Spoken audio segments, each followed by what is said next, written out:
Mr. Raul yang bernama. I am Miss Paula Sarapman. I'm a visual leader. And I am Fatih Wijdana.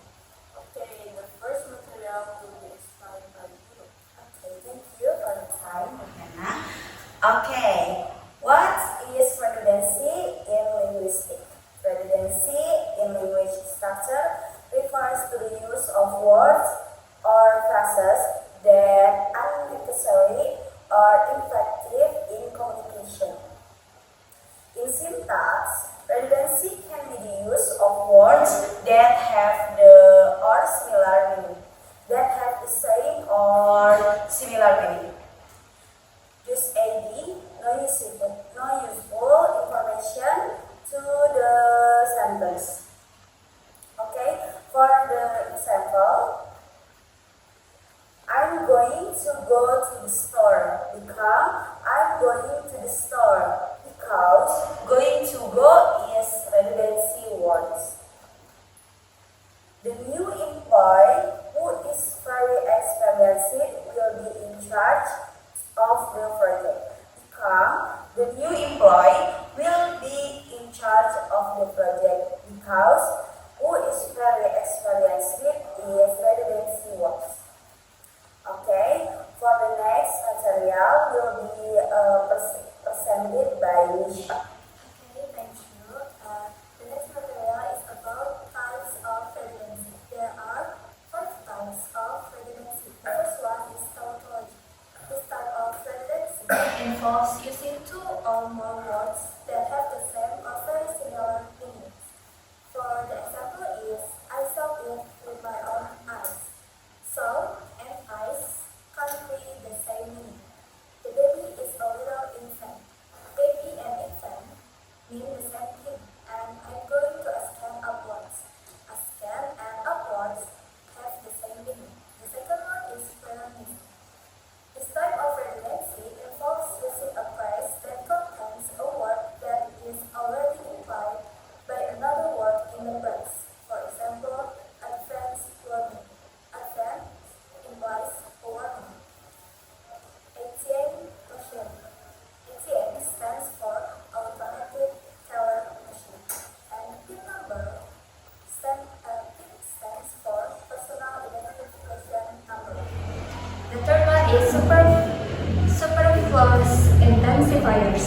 This type of redundancy involves using intensifiers that do not add any significant meaning to the sentence. For example, I'm absolutely positive. Absolutely is an intensifier that doesn't add much meaning to positive. It's extremely important. Extremely is an intensifier that does not add much meaning to important. The fourth one is then phrase. These are phrases that are phrases that are so overused that they have lost their original meaning and become phrases. For example, as a matter of fact, at the end of the day, and all in all. And the last one is circular definitions. These are definitions that define a word using another word that has the same meaning. For example, a procrastinator is someone who puts things off until the last minute. Put things off is essentially the same as procrastinate. A paradox is a statement that contradicts itself. Contradicts itself is essentially the same as is a paradox. And that's all from me. The next material will be presented by Hafi. Thank you as well. Now I will explain about the characteristic of redundancy in linguistics. So the first one is unnecessary repetition. Words or phrases that are repeated without any meaning or clarity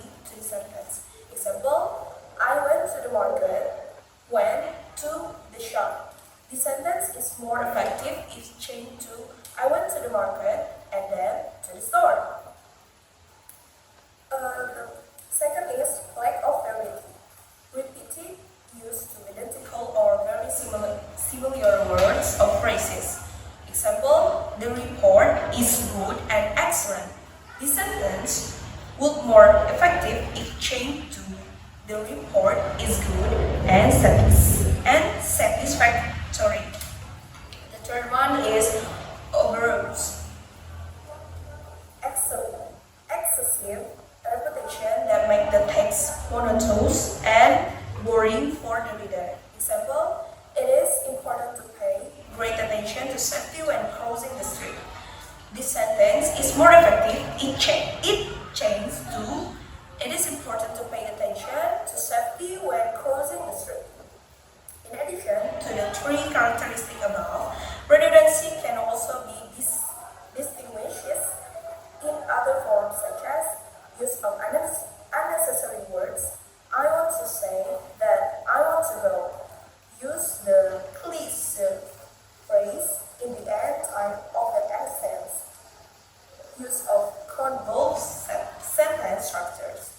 Even though I know you may not agree with me, I still want to say that I think you are wrong. Redundancy can be avoided by choosing the right words and phrases to convey the intended meaning, using a variety of words that phrases to avoid excessive repetition, constructing clear and concise sentences, rereading the text carefully to identify and eliminate redundancies. By avoiding redundancy, you can create a text that is clearer, more concise, and more interesting to read. Okay, that's all from me. The next material will be explained by Tom. Okay, thank you very much. Here I want to tell about the elements in use in redundancy. Here there are 4 elements in redundancy. For the first is idiom, the second one is alliteration, the third one is rhyme, and the last one is repetition of the key terms. For the first is idiom. For definition, idioms are phrases or expressions whose meaning cannot be understood directly from the words that compose them. Idioms often have figurative meanings that are specific to the particular language or culture. Repetition in idioms or redundancy in idioms. While idioms don't always involve direct redundancy of words, using the same idiom in multiple contexts can create a redundancy effect. For example, idioms like bricklaying are used repeatedly in the context of wishing good luck to someone who is about to perform on the stage. And then the second one is alliteration. For definition, alliteration is the redundancy of initial consonant sounds in adjacent words in a process of sentences.